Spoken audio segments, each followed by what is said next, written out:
Matthew Henson by Margaret Cleveland. Introduction. In November 2000, the National Geographic Society met in Washington, D.C. to bestow its Hubbard Medal. Past winners of the medal included the first astronauts to walk on the moon and the first person to fly around the world. Since he had died in 1955, Matthew Henson, the 2000 Hubbard Medal winner, wasn't on hand to receive the award. The Hubbard Medal was only the latest in a series of honors and recognitions that Henson received after he died. In 1996, the United States Navy commissioned the 5,000-ton Matthew Henson, a research ship. 10 years earlier, in 1986, the United States Post Office put out a postage stamp honoring Henson.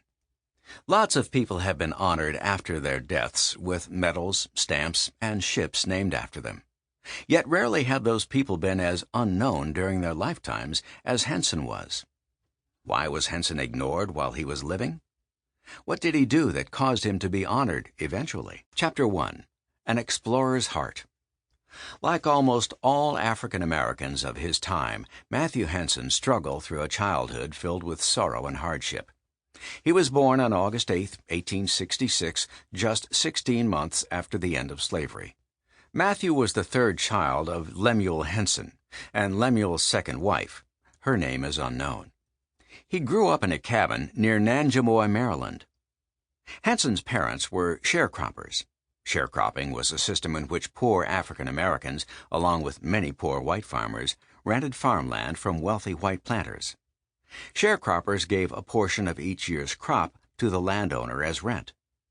Sharecroppers were exploited by crop buyers, who paid them unfairly low prices for their crops. They often went into debt paying for the goods they needed to grow each year's crop. To pay their debts, they often had to mortgage crops they had yet to grow. For many African Americans, sharecropping was barely an improvement over slavery. Henson had the added burden of growing up in a family marked by tragedy. In 1868, Henson's mother died. Soon after, his father married a woman named Nellie. She was a widow who lived nearby in Nanjemoy.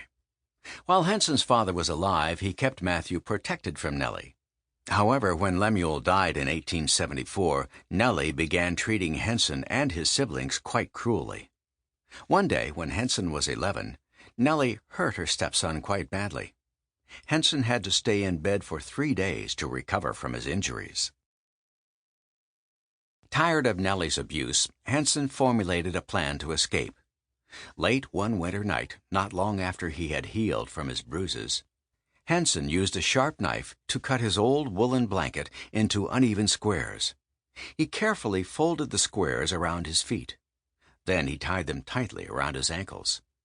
That way, Nellie would not hear him as he slid quietly out the door and into the night. Henson did not have time to gather food for his journey. He had only a vague idea of the direction he was going. All he cared about was freeing himself from Nellie's terrible treatment. Having heard from visitors to his home about the city of Washington, D.C., he decided to travel there. For an African American living right after the Civil War, traveling alone in the South was life-threatening. Many poor Southern whites had made African Americans into scapegoats following the Civil War. They blamed African Americans for the poverty and misery they themselves endured. Some groups terrorized and hurt vulnerable African Americans. Henson. Sample complete. Ready to continue?